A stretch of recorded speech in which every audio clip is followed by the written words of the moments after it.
I think American cities in particular are beset by, well, first of all, the adjustment to the post-industrial economy, and the real pockets of poverty that is left.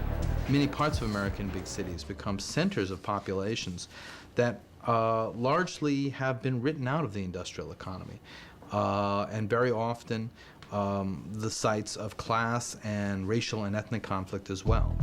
Since the 1960s, we've really seen a vast expansion in what we think of as ghettos, poor areas in the big cities.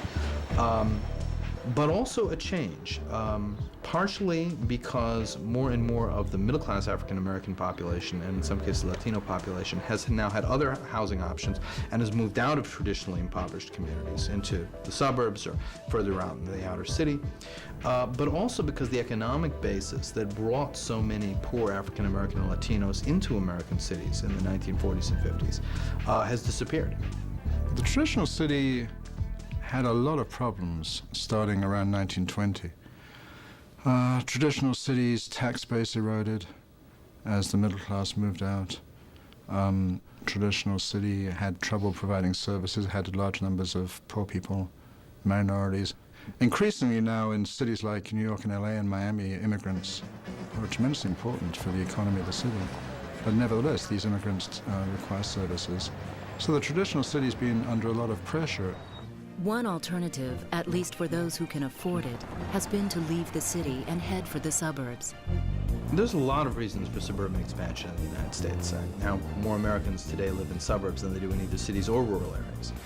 Part of it is probably cultural. On the one hand, it's really not possible for most people to live a truly rural life anymore. On the other hand, Americans do have a romance about open space, open land. There is a preference, and it's pretty old in the United States, a preference for having a certain amount of land to control. The move to the suburbs has been accelerated by the development of various transportation options, including ferries, railroads, streetcars, and, after World War II, the automobile. But probably the greatest single impetus motivating Americans to embrace the suburbs has been their negative perception of life in the city. The perception on the part of many Americans that cities were troubled places. So a number of Americans decided these were places they didn't really want to live. They might want to work there, but that they might want to live somewhere else and commute into the city. Another alternative to traditional U.S. big cities is what's come to be known as the Sun Belt. There are a number of factors that seem to have encouraged the growth of Sun Belt cities. One is it's new, open areas, so that building and rebuilding is much easier in open territory than it is in the constrained cities of the Northeast. Another is the technological developments that have allowed us to spread out across the country. These include things like automobiles and highways, plane connections, and one shouldn't forget also air conditioning, which makes some cities habitable that would not be habitable otherwise. Irrigation systems. These new technological developments meant that land that was desert or swamp became possible to live in easily.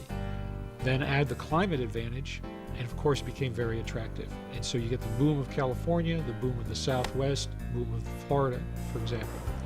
Despite the mass exodus from some of America's biggest cities, there are still many Americans who would live nowhere else.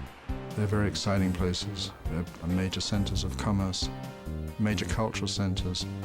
And it's not really clear that whatever's appeared on the periphery has provided anything that's as stimulating and as convenient as a traditional city that works well.